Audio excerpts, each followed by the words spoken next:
Je reprends ces petites vidéos sur une thématique que l'une d'entre vous m'a demandé il y a quelques mois déjà, et que j'ai intitulée la pression de la performance.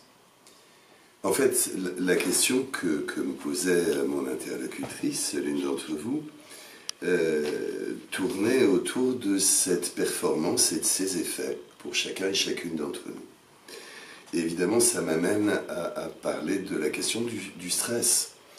Et nous savons tous et toutes que le stress a des effets positifs, parce qu'on est en plus grande vigilance, parce qu'on se prépare à l'action, mais qu'à l'inverse, le stress peut générer de l'inhibition.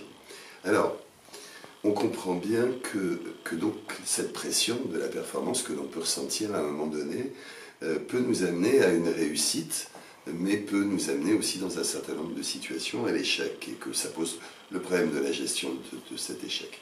Alors, cette petite vidéo donc sur la pression de la performance, organisée autour de trois idées principales.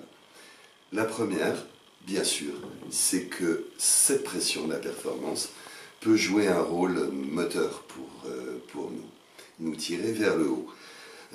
Du coup, on se fixe, ou on nous fixe des objectifs, une performance à réaliser, et ça génère évidemment une forme de stress qui nous amène à la vigilance, à la préparation, à l'action. L'idée, c'est que le sportif, l'artisan, le bon élève à l'école, va vivre cette pression de la performance comme une occasion de se dépasser, comme une occasion d'aller plus loin, comme une occasion de gagner en expertise. C'est donc, du coup, cette pression de la performance un élément de motivation, un élément de vigilance. Deuxième idée, cette pression de la performance peut générer de l'inhibition. On est du côté du stress négatif, d'une pression externe, d'une pression subie, de la concurrence, du classement, de la compétition. Et être dans ce type de stress-là, de façon répétée, de façon durable, peut entraîner évidemment de la fatigue, du burn-out, de l'épuisement, un sentiment d'échec, le jugement des autres, qu'on ne vit pas toujours très bien, et peut avoir des effets non seulement en termes d'épuisement, voire de dépression, des effets en tout cas sur l'estime de soi, la valeur qu'on s'accorde. On n'est pas à la hauteur de la performance attendue. Du coup, troisième idée dans cette vidéo, gérer la pression de la performance, c'est évidemment l'enjeu, et voilà quelques pistes en termes de gestion de la performance. La première idée, c'est évidemment de gérer la déception, de gérer l'échec. On peut le regarder comme quelque chose qui nous tire vers le bas, on peut le regarder comme une occasion d'apprendre et de rebondir.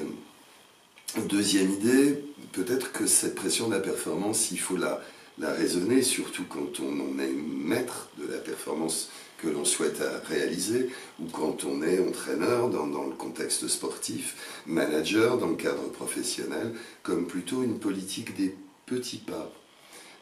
Évidemment, on n'apprend pas à courir du jour au lendemain, et dans un premier temps, il va falloir apprendre à poser un pied dans l'autre, et puis prendre de l'assurance, marcher véritablement avant de pouvoir courir dans un autre temps. Ce qui nous amène à parler d'objectifs réalistes. La performance, on va la vivre positivement quand les objectifs sont réalistes et adaptés à la personne. Peut-être qu'on peut se dire aussi que la perfection n'est pas de ce monde, et qu'on n'est pas obligé d'être parfait et bon tout le temps. Les messages internes du type « sois parfait », il faut que ce soit parfait en permanence, sont évidemment des messages qui sont à transformer autour de « moi aussi j'ai le droit parfois de ne pas être parfait, j'ai le droit à l'échec, ou en tout cas à une performance plus faible ».